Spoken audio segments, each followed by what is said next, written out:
Hello everyone, welcome to our next training video in King Jesus, Preparing for the Last Days. And we're looking at chapter 25, one of the first of the three parables. And we're looking at the parable of the 10 virgins, which you'll see in verses 1 to 13.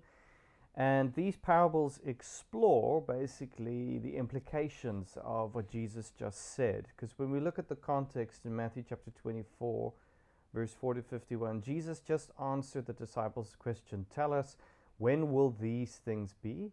Meaning the judgments, the destruction of Jerusalem, the temple, and what will be the sign of your coming? How will we know you're going to come? And of the end of the age. And that is what Jesus just answered. And this comes after what Jesus did. He judged the religious leaders. We see that in chapter 23, verse 1 to 36. He judged Jerusalem. They'll be left desolate. And he's judged the temple will be destroyed. This is really Jesus rendering his judgment on old Israel. Israel whose heart isn't circumcised, Israel who's part of the old covenant under the law, if you like.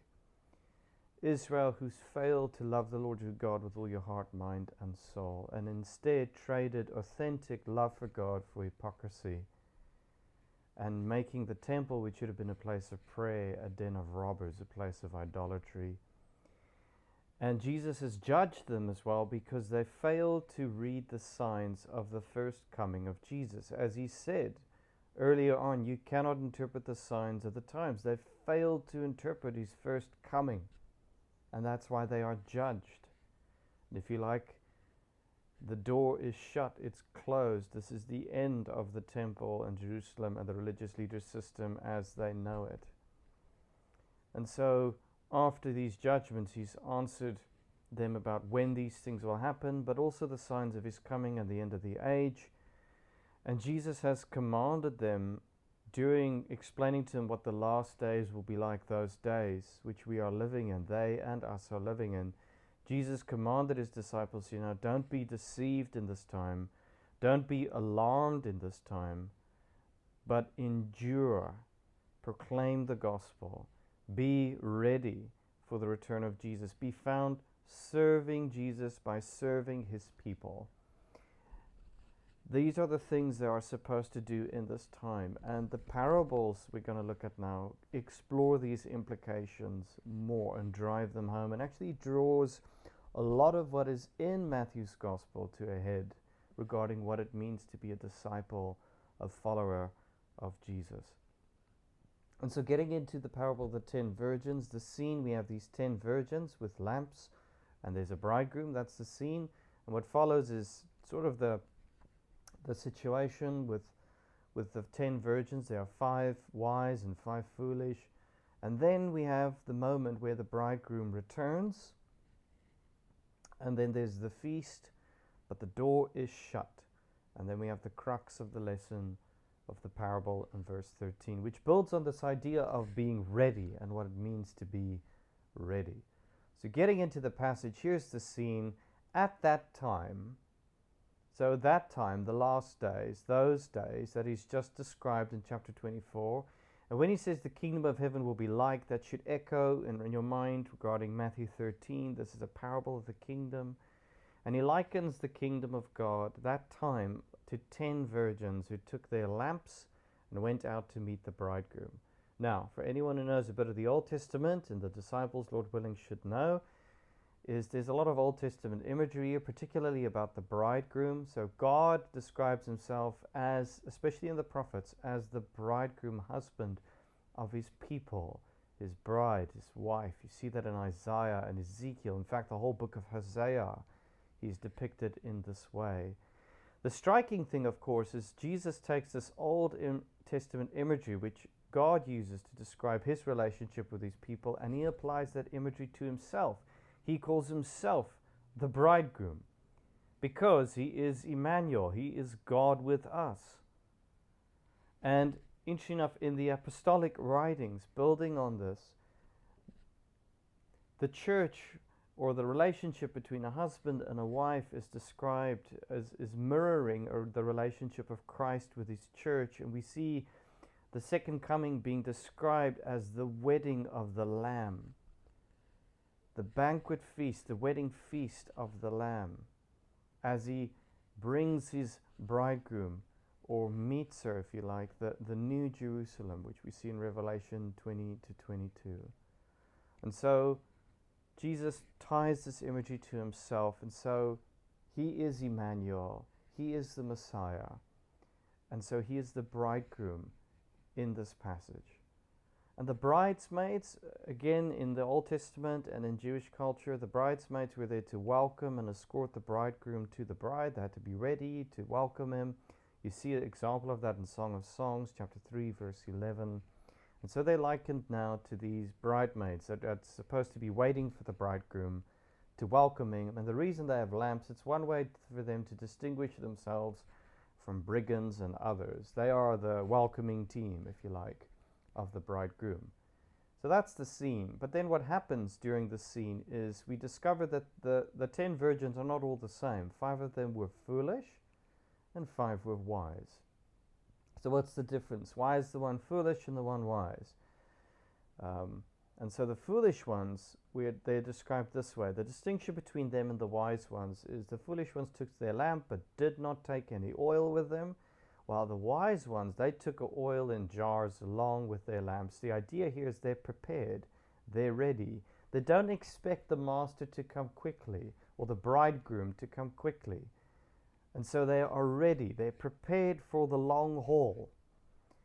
Because they understood, as we read in the next verse, the bridegroom was a long time in coming. Jesus told them, in the last days, when you see these signs, then you should just know they are the beginning of birth pains. The end has not yet come. And they know this, and so they're prepared for this. While the foolish ones expected a very quick arrival of the bridegroom, they were not prepared for the long haul, to stand firm to the end, to endure to the end. So that's why they are very unprepared. They're not ready. And there is this temptation, remember, that Jesus just described regarding the delay, the seeming delay of the master, the bridegroom, is we might begin to doubt his return, that he's not going to come back. And so we begin to abuse his people, his servants, and indulge in sinful behavior. As we read, they're getting drunk with others and so on, as that parable describes them.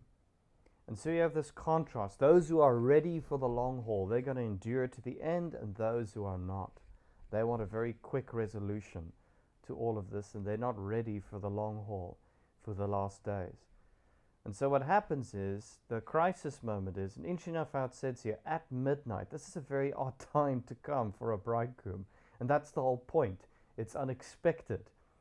The cry rang out, here's the bridegroom, come out and meet him. And again, this is an echo of what Jesus just talked about, that at the end of the age, there's going to be the trumpet call to rally his elect, but also the parable of the thief who comes at a time you did not expect him. And so again, at midnight, what a strange time for the bridegroom to come. But that's the point. You're not going to know when he's going to come. And so as he comes, we see that the virgins woke up. And by the way, the sleeping here and waking up here is not necessarily a reference to being ready. It's just they had to wait for him. But they woke up, they trimmed their lamps, they're getting ready now to burn them. And then we discover the foolish ones realize, look, we don't have enough oil. We weren't ready for this. And so they asked the wise ones, give us some of your oil. Our lamps are going out. So notice what they're hoping for. They're hoping that somehow the wise one's readiness will be transferable to them. You know, someone else's perseverance, someone else's endurance, someone else's standing firm will count in my favor. And what we discover here is, no, it's not transferable. You have to be ready in your own self. No, they replied, there may not be enough for both of us and you. So the point is, we don't have enough to share. You have to have your own oil. You have to be ready in your own stand. And so instead, go to those who sell oil and buy some for yourself. The point is, you're not ready. We can't help you here. It is the end. He is coming now. And so the foolish ones are caught totally unprepared and discovering that you cannot rely on someone else's preparedness for your own sake. And so they leave. But as they've left, we come to that moment of finality. And just to give you a parallel again, just remember that the old Israel, under the religious leaders, Jerusalem and the temple, they were not ready for the arrival of the first coming of Jesus. They did not read the signs. And so as Jesus said, you are left desolate, judged destroyed. That moment of finality is coming for them in 70 AD. And so we read, remember that parallel. So at the end of the age, we read, but while they were on their way to buy oil, the bridegroom arrived. And when he arrived, notice, the virgins who were ready for him, they were prepared for him. They stood firm to the end. They went in with him to the wedding banquet. They are in the feast, the celebration, the joyful celebration. But here's the finality of it. And the door was shut to the kingdom. The door was shut to the wedding banquet. There's a finality here. And so they who left, when they came back, later the others also came and they said, Lord, Lord, notice the language, Lord, Lord, they said, open the door for us, meaning give us a second chance. We know you're here now. Now we're ready. But notice what he says. But he replied, truly I tell you, I don't know you. And there are very strong echoes here of the Sermon on the Mount, Matthew 7, verse 21 to 23 and 24 to 27, when Jesus said, not everyone who says to me, Lord, Lord, notice, Lord, Lord, will enter the kingdom of heaven, but the one who does the will of my Father who is in heaven. Or as Jesus later said, those who listen to me, those who stand firm to the end, those who do what I've called them to do. And again, this is a culmination of how Jesus has described a true disciple. A true disciple endures to the end, witnesses to the gospel, follows Jesus' cross-shaped way of suffering in this life, and to be persecuted, as we've learned in chapter 24, to be reviled and hated as their master, their teacher, the Lord Jesus, who humbly serves Jesus' people as Jesus served them, laying down their lives for one another, and being salt and light to those around them as Jesus was among his people, among Israel and the Gentiles, as we read in the gospel. A true disciple hears, the hearing of the gospel leads to understanding and fruitfulness. This is a true disciple. This is someone who is ready. They enter the wedding banquet. They are part of the feast. They are ready for the bridegroom when he arrives. But a false disciple, which Jesus earlier on in chapter 24 described also as a hypocrite, they're just like the religious leaders. He's already described a false disciple. He descends into lawlessness. He abandons the gospel. He abuses and neglects Jesus' people. He doesn't care for them. If they fail to witness, and through their failure they prevent others from entering the kingdom like the religious leaders, they actually hide the gospel, as Jesus will later explain in the next parable. And so that's what a person looks like. This is what a person looks like who is not ready. This is what a person looks like who has no oil, and who Jesus would say to, I do not know you, and who will on that day be shocked to see the door shut in their faces. And so the crux of the matter is, as Jesus says, therefore keep watch, be ready, because you do not know the day or the hour. Don't think you've got a lot of time. Don't think the master is delayed and so I can do what I want and one day I'll be ready. Because when he comes, it is over.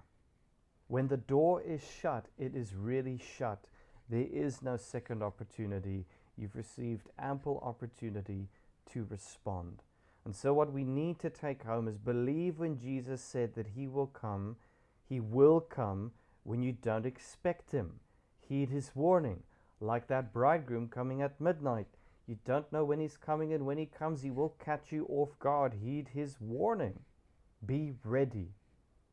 And so be ready and watchful for his return. Live in the light of his return. May you be found serving his people. May you be found heeding his warning. May you be found with oil. May you be found to be a true disciple. And that's what we want people to walk away with as they consider what Jesus just said. Believe what he said, and because you believe, obey what he said. And this is Matthew 25, verse 1 to 13.